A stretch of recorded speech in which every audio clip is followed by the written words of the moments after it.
Hindi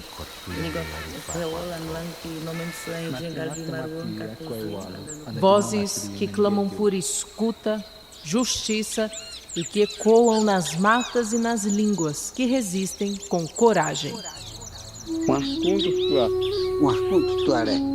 Aguaçu. Vozes ancestrais.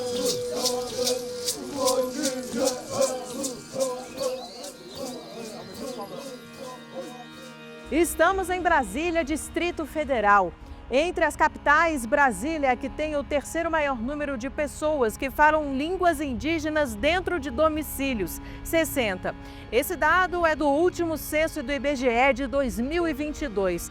A pesquisa mostra que em todo o país, cerca de 475 mil pessoas falam línguas indígenas dentro de casa. Mas o que nós, não indígenas, consideramos casa, para eles é mais do que uma construção, é pertencimento.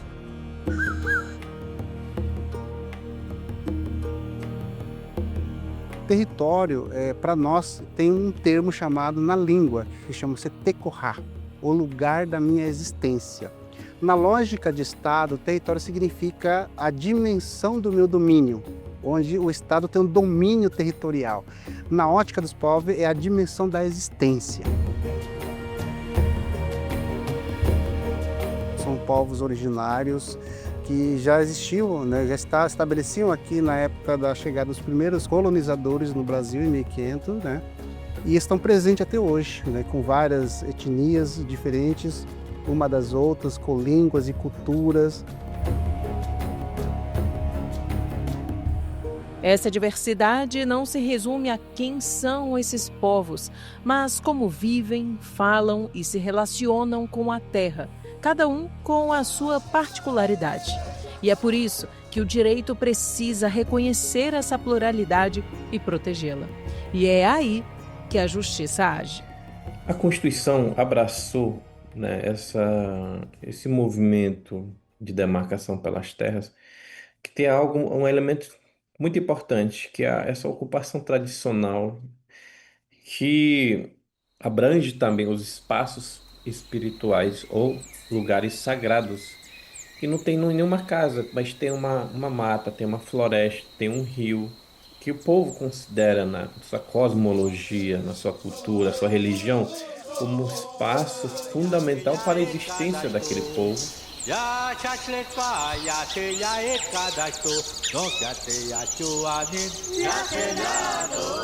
O Superior Tribunal de Justiça tem consolidado na jurisprudência da Corte que a proteção territorial indígena é dever do Estado.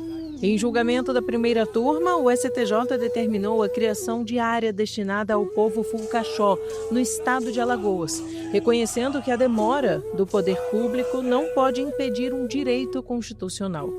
Em outro caso, a segunda turma decidiu que, havendo sobreposição com terra tradicional, não é possível certificar propriedade privada antes do fim da demarcação, pela presunção de legitimidade da posse indígena. Não basta reconhecer o direito ao território. Para o STJ, é preciso garantir condições básicas de saúde a quem vive nele. A primeira turma da Corte afirmou que União, estados e municípios compartilham a responsabilidade por água potável e saneamento em terras indígenas, afastando assim a tese de obrigação exclusiva da União. Garantir direitos básicos sustenta a permanência no território, algo essencial para preservar e perpetuar a cultura desses povos. Inclusive, a Constituição Federal, no artigo 231, reconhece o direito indígena às terras originalmente ocupadas por essas comunidades e a necessidade de respeitar costumes, crenças, tradições e línguas. Não existe língua, não existe sociedade indígena, não existe língua indígena, não existe cultura indígena sem o chão do território. As lutas de retomada são lutas que a questão da língua está totalmente enraizada na questão do território. Há 500 anos, estima-se que mais de 1000 línguas indígenas eram faladas no nosso território.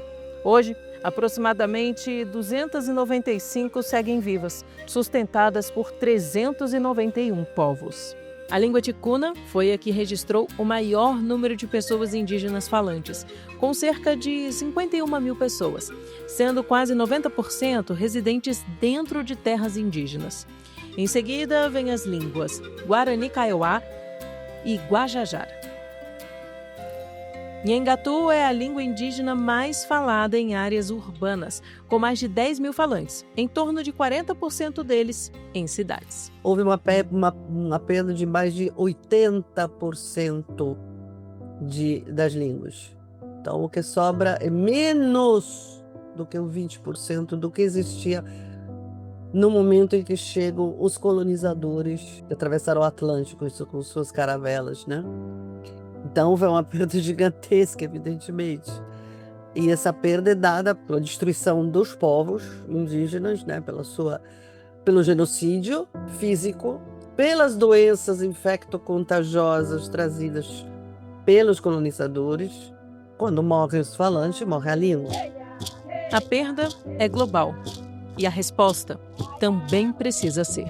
A Unesco é uma das agências da ONU, né, que tratam diretamente de temas relacionados, né, aos povos indígenas. Inclusive é a agência líder, né, na condução de vários de programas, como a Década Internacional das Línguas Indígenas, né, que foi instituída em 2022, e nós atuamos aí intersetorialmente. Por que línguas indígenas? Porque você, por exemplo, valorizando as línguas que, por sua vez, dão suporte à transmissão dos saberes, você pode minimizar ou você pode contribuir para mitigar os efeitos das mudanças climáticas.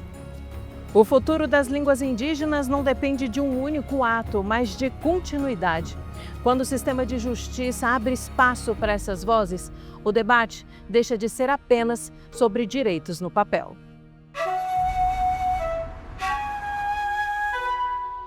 O Superior Tribunal de Justiça tem promovido eventos como o Simpósio Internacional sobre os Direitos dos Povos Indígenas, que em 2023 e 2025 reuniu especialistas, instituições e lideranças para debater território, cultura, línguas originárias e acesso à justiça.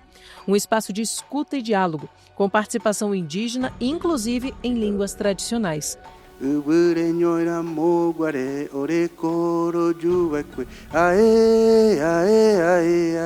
Sobre caminhos para a efetivação desses direitos. Nós, quanto profissionais, advogados, indígenas, nós temos um olhar da justiça diferente do olhar tradicional. Quando se trata de povos indígenas, é importante levar indígenas para falar também como enxergam as políticas, como pensam que pode haver avanço e como querem cooperar, inclusive, na construção das propostas de políticas públicas. A gente percebe temas diversos e fundamentais que foram colocadas e, principalmente, a perspectiva indígena, colocar a língua indígena para muitos servidores, para muitas pessoas que muitas vezes desconhecem. Esse evento foi significativo. Porque uma língua não sobrevive apenas quando é citada. Ela sobrevive quando é falada e quando é ouvida. Aite a mehagureko ape animongeta nendie penendive amondoha ngwashinye eshau que tão gostar sacan mal ape opamba embaepa orequeira povos indígenas rohesamondo que tão gostar nhamoipona hangwa tapeplaho. Eu queria dizer, eu fico muito feliz de estar com vocês, conversando, dialogando a todos, para que nós, povos indígenas, podemos colocar em evidência a nossa perspectiva, para que nós possamos construir novos caminhos futuros.